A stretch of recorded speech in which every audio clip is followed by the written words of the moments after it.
Ugandans have a culture of wanting shortcuts. Okay? Yeah, I will tell you, somebody will come to my office and be like, so and so annoyed me. Can you help me put him in sales for 2 days such that he runs and powerful? You get my point? To me, that's corruption already. Okay? There is particularly no case, but somebody wants to show that probably he knows a police officer or something. Like, can you put him behind the bars for me for 48 hours so that he feels my power? You get my point? I think it has become a song over the years. Okay? And I can't deny that there's no corruption. Okay? It is there, and every day I think as a commander, that's something you try to fight. Okay? Why? Because I look at it from two angles. Number one, the public, usually they are the ones to offer. Let's talk especially in exchange of money.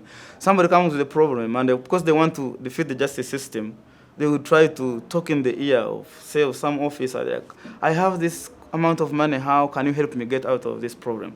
So it means if somebody is not strong-hearted or their values are a little bit down, they would immediately change the focus and look at the money and not the problem, okay? So I think it's there, and we have to work hard to root it out. And that's why when I'm addressing personnel, I can never forget to talk about corruption, okay? I can never stop talking about corruption. Why? Because something you need to keep reminding them. Don't do this, don't do this, don't do this. Okay? Yeah. But now the response, it depends on an individual character. Yeah, it's a fight, it's a war. We have to fight it till the end.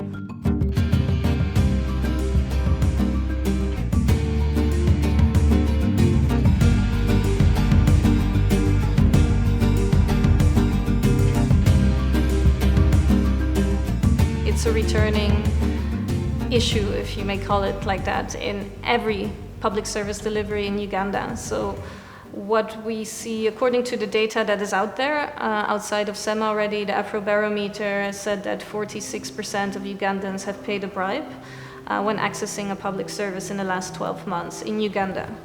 And I think that's a huge number. And in SEMA's data, so the citizen feedback that we receive as SEMA at these public institutions also shows that many people are paying bribes. But I think the problem of bribery here is very complex, and you cannot say that this is only a matter of citizens being asked to pay for services. It's often actually citizens themselves who offer a bit of money to be helped quickly, to be helped according to what they're expecting. I do think that even before SEMA was a thing, I definitely had questions of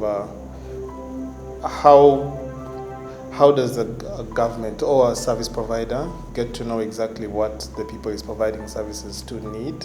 And I had seen those suggestion boxes, and I've never used a suggestion box in my life, which shows you how irrelevant I always saw them to be.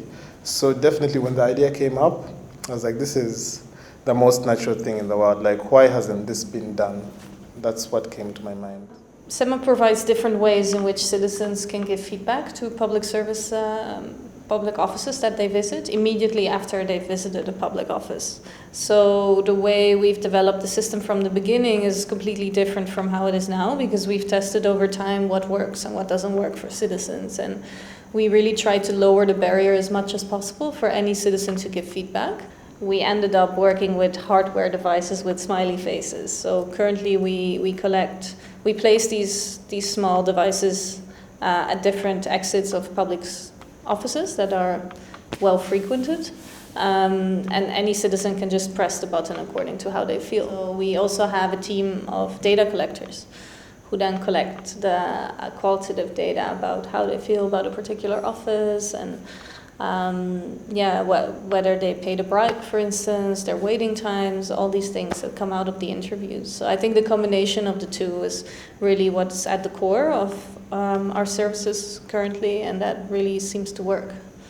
So I think SEMA sort of bridges that gap where government or service providers in general do not know exactly how to communicate with the people. So SEMA is there to do the communication, to get the feedback and to interpret it and share it with the service providers.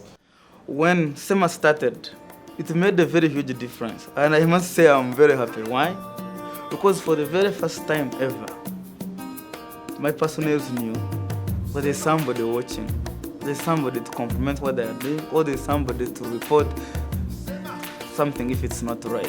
Since the feedback is not only in Chira Road Station, we develop that competitiveness within us, okay? So I'm like, no, Tinda Station cannot beat us. So every morning when I'm giving personnel tasks, I'm like, you guys remember, we're waiting for a scorecard and we want our marks to go higher, okay? So SEMA has helped us, to work for something. That scorecard at the end of the month, we need it, and we need it positive. And we want to build from our weaknesses. I think in the future, SEMA will be an entity that not only gathers citizen feedback and presents it in different formats, but that we will also be able to influence the narrative around corruption. And that I hope with the young people that we hire on our team, which is growing, that we will be able to also educate future leaders. So the volunteers that we now engage, I see them as people who are not only collecting feedback in the field, but are also learning about how citizen engagement works, how the relationship between government and citizen develops. And I hope that these people will maybe come up with solutions around bribery and corruption in the future. And that's why I believe that we should be setting up some kind of SEMA Academy that really looks at improving service delivery and incubating new ideas that are coming out of that. And I think having that kind of force of young people who are driving change in this country is really the only way of improving such a complex topic as corruption.